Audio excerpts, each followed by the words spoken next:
Bismillah, walhamdulillah, wassalatu wassalamu ala rasulillah, amma ba'd. Pusat kaji hadis pada pertemuan kali ini ingin menyampaikan tentang hadis-hadis palsu di dalam kitab Bulughul Maram. Cara mengetahuinya sangat mudah. Kita buka Maktabah Syamilah, kemudian kita klik pada kolom bahas ini teropong, kemudian kita tulis di sini Bulughul Maram, maka akan muncul kitab Bulughul Maram. Nah, kita klik saja sampai keluar tanda hitam gini, kemudian kita tulis di sini maudhu. Nah, ternyata kita dapatkan di sini hasilnya ada 13. Maka berarti ada 13 hadis palsu di dalam Bulughul Maram. Tapi ringkasnya setelah kita kumpulkan itu ada 10 hadis palsu dalam kitab Bulughul Maram. Tetapi tentu saja penilaian palsu ini dari pentakhrij ya, yaitu dari Syekh Zuhairi, muridnya Syekhul Albani rahimahullahu taala. Beliau katakan di sini maudhu. Ini adalah bukan dari penulis kitab Bulughul Maram, tapi dari pentakhrij atau pentahqiq kitab Bulughul Maram, yaitu Syekh Zuhairi hafizahullahu taala. Maka bisa kita katakan bahwa 10 hadis ini diperselisihkan derajatnya oleh para ulama. Ada yang mengatakan palsu, ada yang mengatakan hanya sekedar dhaif, bisa dikatakan begitu ya. Tapi ini minimal kita ingin tahu apa saja hadis yang dikatakan palsu oleh sebagian ulama dalam kitab Bulughul Maram. Nah, ada 10 hadis. Yang pertama adalah hadis nomor 135. Ini dalam bab tentang taharah ya. Yaitu hadisnya Ali bin Abi Thalib. Dia mengatakan bahwa ketika dia sedang sakit, maka Nabi SAW menyuruh dia untuk mengusap pada perban, yaitu bagian yang bagian tubuhnya yang sakit yang ditutup dengan perban. Nah, di sini penulis kitab ini yaitu Ibnu Hajar mengatakan hadis diriwayatkan oleh Ibnu Majah, sanadnya sangat-sangat lemah. Tapi oleh Syekh Zuhairi dikomentari maudhu, palsu. Nah, sayangnya di sini Syekh Zuhairi tidak sebutkan kenapa dia katakan palsu. Mestinya lebih bagus lagi kalau disebutkan ya afatnya hadis ini atau sebab kepalsuannya kenapa. Sebagaimana pada hadis-hadis yang lain beliau akan sebutkan itu tentang sebab kepalsuan suatu hadis. Kemudian hadis berikutnya adalah tentang waktu salat, bahwasanya awal waktu salat adalah ridha Allah, bagian tengahnya adalah rahmat Allah, dan bagian akhirnya mendapatkan ampunan Allah. Ini kata Ibnu Hajar, diriwayatkan Daruqutni, sanadnya dhaif sekali. Kata Syekh Zuhairi, palsu hadis ini. Kemudian hadis berikutnya yang palsu juga adalah hadis yang semisal dengan yang tadi diriwayatkan oleh Imam Turmudi. Nah, maka kita anggap ini karena hadisnya semisal, ini adalah satu hadis ya, dua hadis tapi kita anggap satu hadis. Nah, bagusnya di sini Syekh Zuhairi sebutkan kenapa ini hadis Turmudi yang semisal tadi itu hadisnya dhaif, karena fi isnadih, dalam sanadnya ada rawi bernama Ya'qub ibn al-Walid. Dia termasuk dari para pendusta-pendusta yang besar sebagaimana dikatakan oleh Imam Ahmad. Nah, bagusnya kayak begini nih, dijelaskan kenapa hadisnya palsu ya.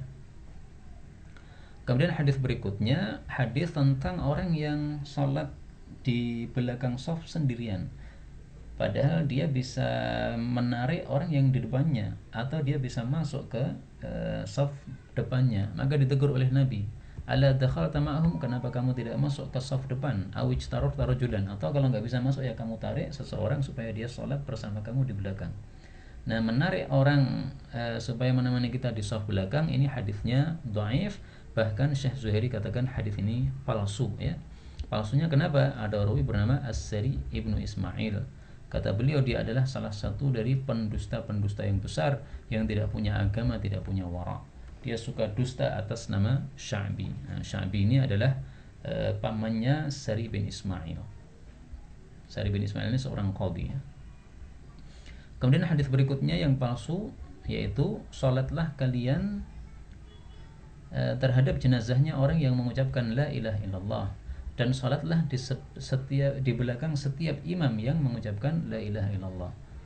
Jadi mau dia ahli bid'ah atau ahli sunnah, kalau dia adalah seorang muslim maka boleh kita salat di belakangnya. Tapi hadis ini kata Syekh Zuhairi maudhu ya. Tapi bahwa kita salat di belakang ahli bid'ah itu tidak masalah, bid'ahnya dia tanggung sendiri, itu satu pendapat yang sahih disebutkan oleh Imam Bukhari dalam kitab sahihnya. Ya, beliau nukil di situ pendapat Hasan Al-Basri yang mengatakan sholli wa alaihi bid'atuh, silahkan kamu salat di belakang dia, bid'ahnya dia tanggung sendiri, kita tidak menanggungnya. Ya, dan itu sesuai sabda Nabi SAW. Yusalluna lakum, mereka para imam salat mengimami kalian. Fa in asabu falakum wa in akhtau falakum wa alaihim. Kalau mereka imam itu benar, maka kalian dapat pahala sebagaimana mereka dapat pahala.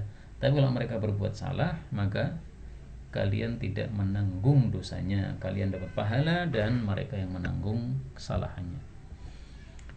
Kemudian hadis berikutnya adalah hadis tentang Jumatan, bahwasanya yang sesuai sunnah, bahwasanya sunnah Nabi SAW sudah menetapkan bahwa setiap 40 orang atau lebih itu terjadi Jumatan. Berarti kalau kurang dari 40 tidak sah Jumatan. Ini mazhab Syafi'i, tapi hadis ini hadis yang maudhu, yang palsu ya. Karena di dalamnya ada rawi bernama Abdul Aziz bin Abdurrahman Al-Qurashi. Ini rawi yang parah, di sini dijelaskan kenapa dia parah. Kemudian hadis berikutnya adalah bahwasanya Nabi SAW biasanya memintakan ampun untuk mukminin dan mukminat setiap hari Jumat. Nah, ini hadisnya juga palsu menurut beliau. Kemudian hadis palsu berikutnya bahwasanya Nabi SAW apabila sudah tegak di atas mimbar, maka para sahabat pun menghadap kepada beliau dengan wajah-wajah mereka. Tetapi meskipun ini sanadnya maudhu, palsu ya, hanya saja hadis ini kesimpulan akhirnya kata Syekh Zuhairi sahih. Loh kok bisa?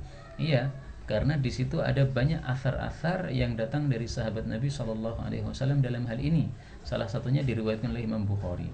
Nah, maka ini termasuk satu sunnah mahjurah kata Syekh Zuhairi. Sudah beliau tulis satu risalah judulnya Sunnah Mahjurah, bahwa khatib ketika mulai khutbah itu para jamaah menghadapkan wajahnya kepada khatib, tidak lurus ke barat tapi menghadap ke arah khatib.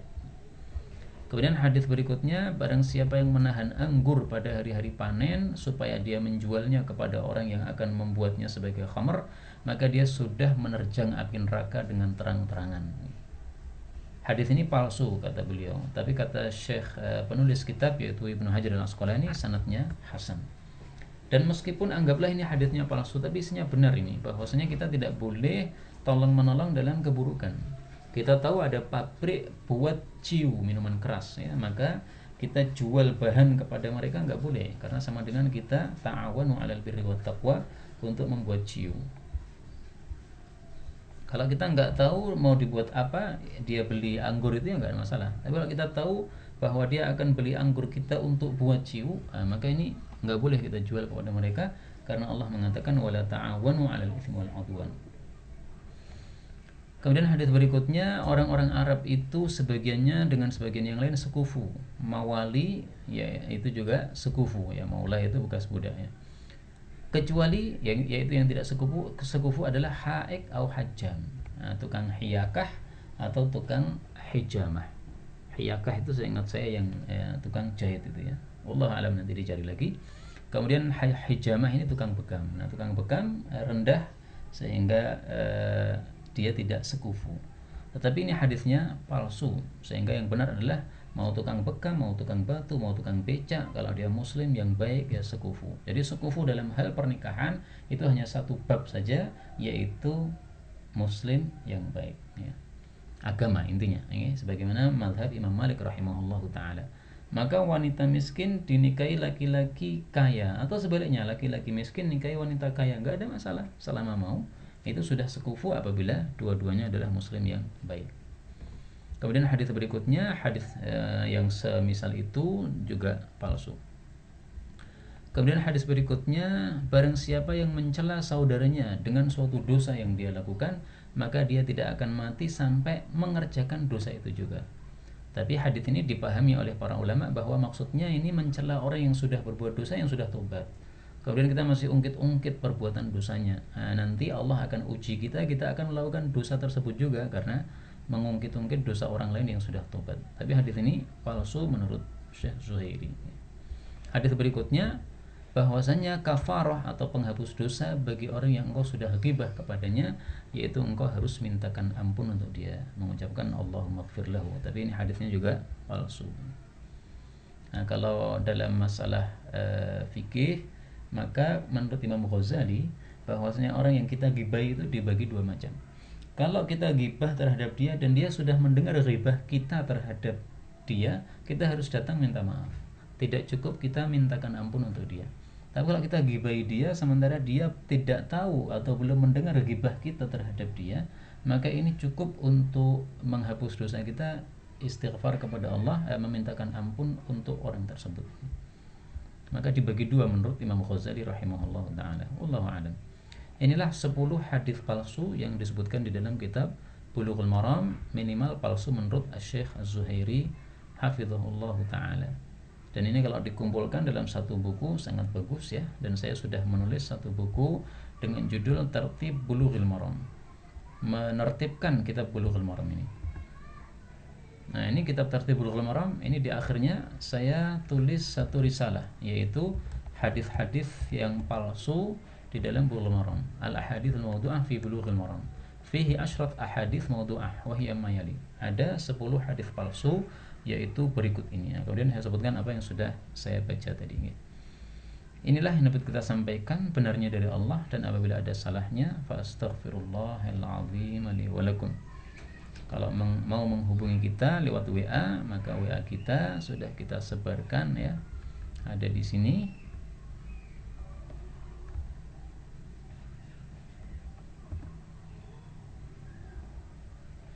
Nah, mohon maaf, ada di tempat lain, yaitu di sini.